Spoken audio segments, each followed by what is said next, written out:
Salut les traders, c'est Sylvain Marche, on se retrouve pour une nouvelle crypto capsule. Alors aujourd'hui, on va faire un focus sur une divergence qui est en train de se mettre en place sur le Bitcoin, qui est particulièrement intéressante et qui pourrait annoncer un rebond dans les prochains jours sur lequel on pourrait capitaliser pour recommencer à se positionner un petit peu agressivement sur Bitcoin et sur l'ensemble du marché crypto. Je vous explique tout ça dans cette vidéo. C'est parti.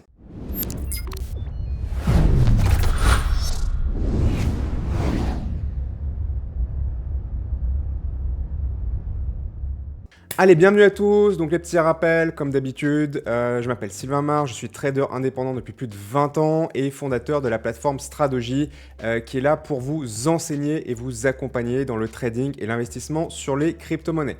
Avant de commencer, pensez bien à mettre un pouce bleu si vous appréciez ce type de contenu pour me signifier que je devrais en faire davantage. Je ne suis pas toujours très régulier sur ce type de format, donc si vous m'encouragez, ça ne peut aller que dans la bonne direction. Abonnez-vous si ce n'est pas fait pour recevoir gratuitement toutes mes analyses sous ce format crypto capsule que je publie régulièrement plusieurs fois par semaine. Et enfin, les liens sont en description si vous voulez rejoindre la plateforme. Alors, on va faire un focus sur une petite analyse graphique court terme sur le Bitcoin aujourd'hui. Je pense qu'on est à l'orée d'un mouvement de rebond. Alors attention, j'ai dit rebond, j'ai pas dit on va repartir dans la stratosphère. Ça y est, on a une nouvelle jambe du bull run, du marché haussier qui est en train de repartir. C'est sûr qu'on va pas aller plus bas. Je n'ai pas dit ça, donc attention, ne me faites pas dire ce que j'ai pas dit. Mais je pense quand même que un rebond court terme est en train de se préparer et ça peut être un bon point de positionnement parce que si jamais ce rebond se transforme ensuite en jambe haussière, ça veut dire qu'on aura réussi à capter ce mouvement dès son origine et c'est là évidemment où on peut avoir les meilleurs gains puisque il faut toujours essayer d'acheter le plus bas possible et de revendre le plus haut possible. Je dis bien le plus bas, le plus haut, c'est jamais évidemment à la perfection. Alors où est-ce qu'elle est cette fameuse petite divergence qui est pas compliquée à trouver, qu'on voit ici en journalier et qu'on va aller un petit peu, après on va aller évidemment gratter, aller un petit peu plus loin dans le détail de l'action du prix, la price action comme on dit en anglais, désolé pour mon accent. Alors, on peut constater ici qu'on a eu un plus bas qui s'est effectué entre ce creux qui avait été formé ici, qui était descendu à 78 000 $, on avait coupé la moyenne mobile de 100 mais sans clôturer au-dessus, on avait eu un fort rebond et puis on est revenu descendre finalement encore plus bas que suite à cette baisse-là pour atteindre environ 76 000 $. Alors attention, il n'est pas du tout certain qu'on soit au bout de ce mouvement haussier, d'accord? Donc il faut être très, très prudent malgré tout. Il y a des choses encore qui sont dangereuses, comme notamment le fait qu'on est en train de s'appuyer contre la moyenne mobile de 100 journalière, comme on peut le voir ici, on est juste dessous et il faudra évidemment qu'elle soit passée pour valider un petit peu les choses. Donc on est simplement en train de faire un travail un petit peu préparatoire. Donc on a un plus bas ici, donc c'est-à-dire qu'on a un creux ici qui est plus bas que le précédent. Donc ça c'est évidemment un premier élément pour identifier une divergence haussière ou une divergence baissière. En l'occurrence, il va s'agir d'une divergence haussière. On va regarder dans le même temps comment ça se place sur le RSI, qui est un indicateur qui est de la classe des oscillateurs. Ce n'est pas le seul oscillateur qu'on pourra utiliser pour identifier des divergences haussières ou baissières, mais c'est le plus connu, c'est le plus fiable, c'est celui qui est le plus utilisé. Et c'est celui qui a fait ses preuves, donc c'est celui que j'utilise à titre personnel.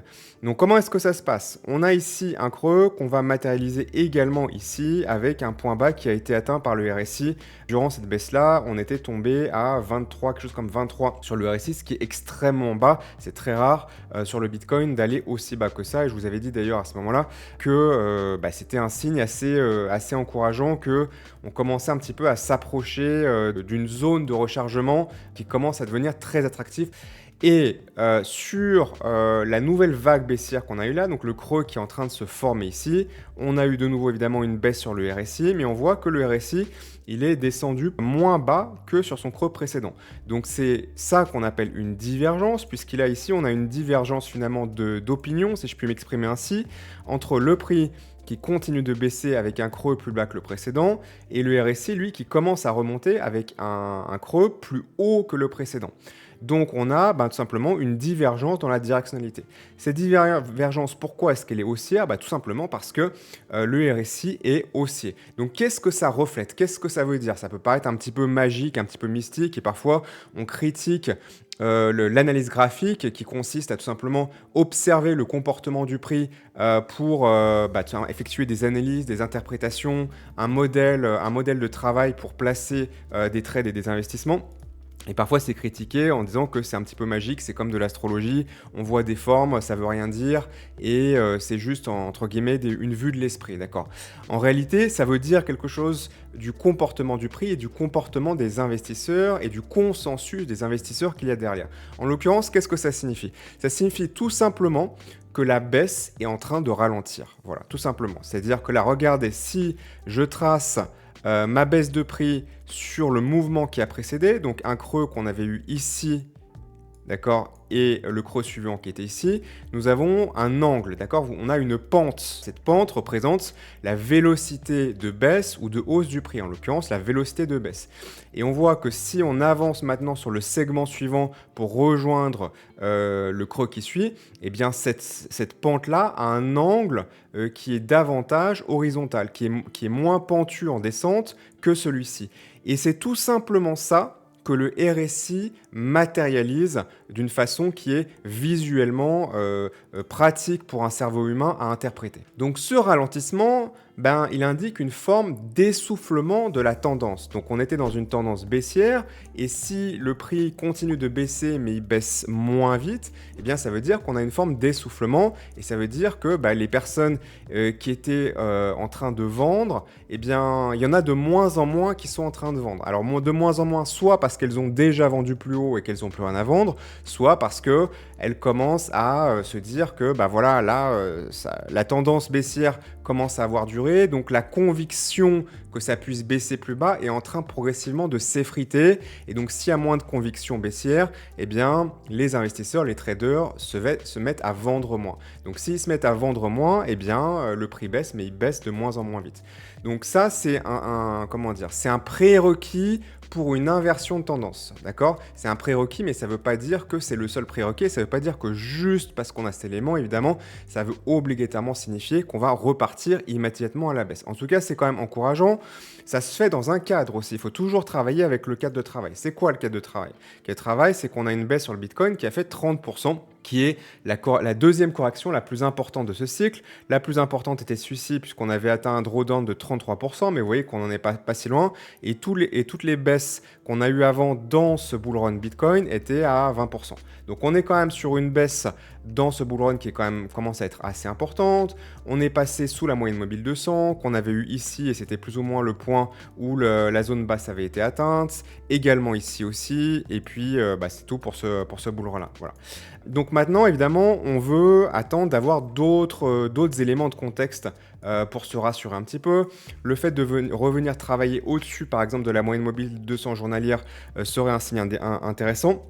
Pour moi, il y a aussi un facteur temps. C'est-à-dire que là, vraiment, on est repartir directement à la hausse comme ça. Je ne dis pas que ça ne peut pas se produire, et ça peut se produire. Si ça se produisait, je pense que ce serait plutôt une mauvaise nouvelle. Pourquoi ce serait plutôt une mauvaise nouvelle? Parce que là, on n'a pas eu de phase de digestion, d'accord? Comme on a eu ici, où ça a baissé par phase, et puis ça a commencé à se reprendre. On n'est pas reparti directement dans cette phase verticale ici, après avoir atteint le point bas. Regardez ici. Ça, c'est ce que j'appelle la phase de digestion après qu'on ait atteint le point de capitulation, le point de peur, de panique extrême. Donc je connais un très très grand trader Bitcoin qui a fait fortune, qui est très connu, dont je dirais pas le nom aujourd'hui, et qui un jour m'a dit en trading et en analyse graphique, il n'y a pas de temps. Ce qui veut dire par là, c'est que uniquement le prix compte, et qu'il ne faut pas tenir compte du temps. Le temps n'a pas de valeur. Eh bien, c'est une des rares choses sur lesquelles je suis en désaccord avec lui. Moi, je pense que le temps compte parce que derrière le prix, il y a des humains qui prennent des décisions. Et psychologiquement, l'humain, il a une forme d'inertie. C'est-à-dire que s'il a subi une certaine émotion, il va pas changer d'émotion instantanément. Il faut qu'il reprenne confiance, pardon. Et ça prend du temps. Et donc, pour moi, il y a des périodes de temps qui sont un petit peu incompressibles parce que derrière, il y a des humains qui sont progressivement, de manière globale, en train de changer d'opinion, de perdre confiance ou de reprendre confiance, évidemment, en fonction du sens de la tendance qui est en train de se mettre en place. Et ça se fait pas en un claquement de doigts, donc pour moi, le temps compte. Il faut parfois laisser du temps au temps, et si jamais on avait une euphorie qui se retournait très très fort ici, pour moi ce serait assez mauvais signe parce que ce serait prématuré et on risquerait d'avoir de nouveau une très très forte correction qui vient piéger tout le monde, c'est-à-dire qu'on aurait beaucoup de gens qui se remettraient à acheter dans une zone qui serait, on va dire, entre 95 000 et le maximum, d'accord? Où là, on se dira, ah, ça y est, puis là, on est repassé au-dessus de la moyenne mobile 50. On va bientôt repasser au-dessus du plus haut historique. Pour moi, ce serait assez dangereux. On aurait une reprise d'espoir qui serait un petit peu trop rapide. On aurait probablement du levier qui reviendrait un peu trop vite. Et on pourrait avoir un gros retour en arrière. Donc évidemment, entre ce que je souhaite et ce qui va se passer, le marché il n'en a évidemment rien à taper de ce que je souhaite. Mais il faudrait simplement se méfier si on avait ce qu'on appelle un V-recovery. Donc c'est-à-dire une reprise extrêmement rapide en forme de V. Voilà, de ce type-là. Voilà, c'est ça qu'on appelle un V-recovery. Donc regardons si en tout cas, moi, ce que je souhaiterais se passer se produit, c'est-à-dire que peut-être qu'on pourrait avoir de nouveau cherché encore un point plus bas pour aller venir reprendre une zone de demande qui pourrait se trouver, pourquoi pas vers les 70 000 dollars. C'est pas impossible hein, et qu'on ait une continuation, ou en tout cas pas forcément une continuation du ralentissement parce que sinon on serait carrément complètement horizontal, mais le fait que voilà, ça continue à ce rythme-là, ralenti par rapport à cette baisse-là, encore un petit peu. Donc je n'exclus pas que ça se produise. Si ça se produit, là on aurait une opportunité de malade mental. Là on aura une opportunité, il faudra vraiment être à l'affût et je pense qu'il y aurait vraiment des points de rachat ici extrêmement importants. Ceci étant dit, voilà, c'est pas garanti. Ce qui peut se produire aussi de manière plus simple et plus saine, c'est que on fasse un petit peu voilà, une zone où on aille un petit peu nulle part comme ça pendant quelques semaines, voire pourquoi pas 2 mois, avant de commencer gentiment à reprendre de l'optimisme pour aller travailler le plus haut historique et casser et repartir sur une phase parabolique. Ça, ce serait vraiment l'idéal pour pouvoir se repositionner tranquillement. Ça ne veut pas dire que le marché va nous l'offrir.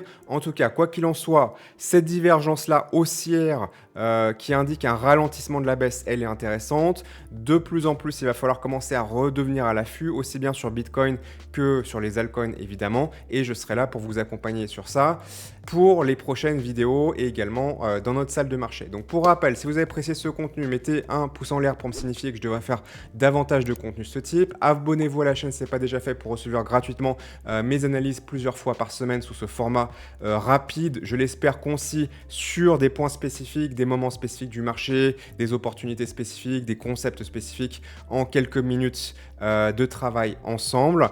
Vous pouvez rejoindre la plateforme Stradogy, les liens sont en description. Il y a 2 liens. Le premier, c'est pour découvrir nos formations de trading et d'investissement crypto. Et le deuxième lien, c'est pour rejoindre notre Discord, qui est tout simplement une salle de marché digital pour trader tous ensemble, recevoir les signaux de ma part et des coachs pour avoir des opportunités prêtes à l'emploi et trader en groupe, comme on dit souvent.